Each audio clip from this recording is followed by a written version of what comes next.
If you have tried to apply for a rental property in Australia recently, you've felt the tension. You walk into a 15-minute viewing with 50 other people, all clutching the same digital applications, all hoping the landlord doesn't notice the pet box you ticked. But what feels like a personal struggle is actually a national crisis. In April 2026, we have hit a breaking point. For the first time in our history, 33% of the median Australian household income is being swallowed by rent. Today, I'm going to break down why the 30% rule is officially dead, which cities are currently in an acute shortage, and how the rental math of 2026 is reshaping your path to home ownership. For decades, economists have used the 30% benchmark to define rental stress. The idea was simple. If you spend more than 30% of your pre-tax income on housing, you're in trouble. You're sacrificing groceries, health insurance, and your future deposit just to keep a roof over your head. But according to the latest 2026 data from Domain and REA Group, the median income household in Australia earning roughly $124,000 a year now has to spend nearly $650 to $680 a week to secure an average rental. That puts us squarely at that 33% mark. But as we always say on this channel, the national average hides the real pain. If you're a single person earning the individual median of $80,200, the situation is much more dire.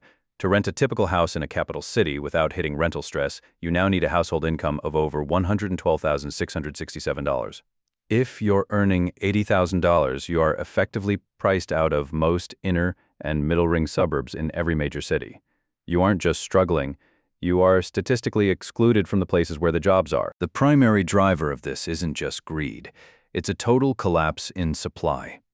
According to SQM Research figures from April 15, 2026, the national vacancy rate has fallen to a staggering 1.0%. In the property world, a balanced market is 3.0%. At 1.0%, we are in what's called a structural shortage. In cities like Darwin and Adelaide, the vacancy rate has plummeted to 0.4% and 0.6% respectively. These aren't just tight markets, they are acute shortages. There are literally not enough keys for the people who need them. This has led to a massive spike in rents that has far outpaced wage growth. While the wage price index grew by about 3.4% over the last year, national rents grew by 6.6%. In Perth, the numbers are even more explosive. Rents there have nearly doubled since the start of the decade, hitting a median of $740 for a house in early 2026. This is the rental scissors. Wages are moving like a tortoise, while rents are moving like a hare, and the gap between them is being carved out of your savings account. Here's the hidden insight for 2026 that most people miss. We are seeing a quality convergence in the unit market. Historically, units were the affordable alternative to houses, but because of a lack of new construction and the exit of the National Rental Affordability Scheme, which officially winds down in June 2026, the price gap is closing. In Sydney and Melbourne, the difference between renting a median unit and a median house has narrowed to just a few $1,000s a year. The cheaper option is vanishing because the supply of new high-quality apartments is being snapped up by high-income earners who can no longer afford to buy houses. This creates a secondary effect. The rental floor is rising faster than the rental ceiling. The most affordable 10% of rentals in Australia have seen their prices jump by over 60% since 2019.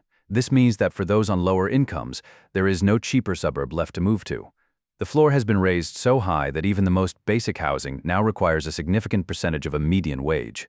So what does this 33% reality mean for your financial future? It changes the entire math of the great Australian dream. If you're spending 33% or more of your income on rent, your ability to save a house deposit is being strangled.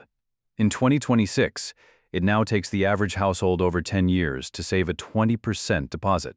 This is why we are seeing a record number of people rentvesting, renting where they want to live but buying an investment property somewhere more affordable just to get a foot on the property ladder. They realize that if they wait until they can afford to buy where they rent, they'll be renting forever. Here is the reframe. Renting in 2026 is no longer dead money, but it is expensive time. If you are in a high-rent area, you are paying a premium for proximity to your career. That only makes sense if your career growth is outpacing the rental growth. If your rent is going up 7% a year and your salary is only going up 3%, you are technically getting poorer every year you stay in that lease. This is the move that nobody talks about. The 2026 Sharehouse Pivot. We are seeing a massive increase in high-income earners, people on $120,000 or more, choosing to live in shared accommodation well into their 30s. They aren't doing it because they can't afford a studio. They're doing it because they refuse to pay the single-person tax. By sharing a 3-bedroom house for $1,200 a week between 3 professionals, they bring their individual rent down to $400, dropping their rent-to-income ratio from 33% back down to 15%. That 18% difference is their future house deposit. The 2026 rent crisis isn't just about a shortage of houses, it's a shortage of options. But being in rental stress doesn't mean you've failed. It means you're operating in the most difficult housing market in Australian history. The goal is to avoid the inertia trap, staying in a lease that is bleeding you dry simply because moving is a hassle. If your rent is eating more than a third of your pay, it's time to look at the numbers. Can you move further out? Can you share? Or can you rentvest to ensure that while you're paying a landlord, someone else is paying you? Even if you're feeling squeezed right now, remember that these cycles do eventually shift. The current peak in rents is driven by a massive supply-demand imbalance that won't last forever. But your financial health depends on the moves you make while the pressure is high. If you found this data valuable, hit that subscribe button to stay updated on the Australian property market. Thanks for watching, and I'll see you in the next one.